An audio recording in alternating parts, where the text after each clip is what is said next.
Hey everyone! So in this video, we're going to be going over a bunch of essential terms that we're going to be using a lot during the course. First up, we have a variable. And a variable is a letter or symbol that typically represents a number. And it's important to note that its value might change. We can contrast that with what we call a constant, which is a number with a fixed value. And these are two words that you're going to want to familiarize yourself with because I'll be using them a lot over the course of the class. So for a bit of example, this is something that you might find out in the wild in an algebra class. Now, the letter part is our variable, and the number part is our constant. So algebra is kind of notorious for mixing in letters with numbers. If that makes you nervous, well, it's okay. You have time to adjust. Next up on our list of definitions is what we call an inequality. And an inequality is a way of comparing two quantities that are perhaps not equal to each other. So the first one that we're going to look at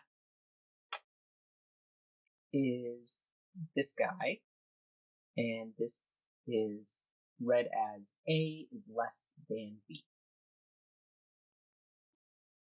Similarly, we have this creature here, which is read as A is greater than B. So basically, if you imagine the less than or greater than symbol as an arrow, it's always pointing at the one which is lesser.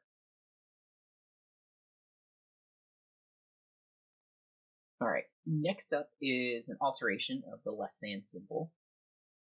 And this is read A is less than or equal to B. And this is when A might be less than B, or it might be equal. Similarly, we have here A is greater than or equal to B. And finally, we just have that A is not equal to B. So this really just means that A is either less than or greater than B.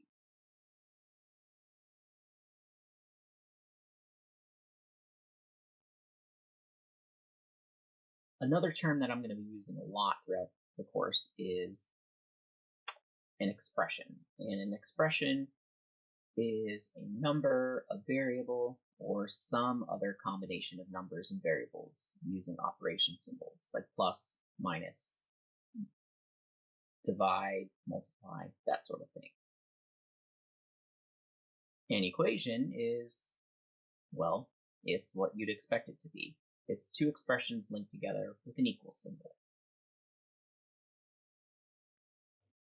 And finally, we have here what's called exponential notation. So if you have a bunch of numbers that are being multiplied together like this, 2 times 2 times 2, you're multiplying the same number every time, that can take up a lot of space. So one way to compress it is to write it in what's called exponential notation. So 2 times 2 times 2 is going to be read as 2 to the power of 3. So that 2 there is what we call the base of the exponential. And the 3 is the exponent. So basically, whenever you're looking at an exponent, any number raised to the n power, if n is like a 1, 2, 3, 4, so on, really just means a times a times a times a, however many times n is. And that's all for the definitions in this video.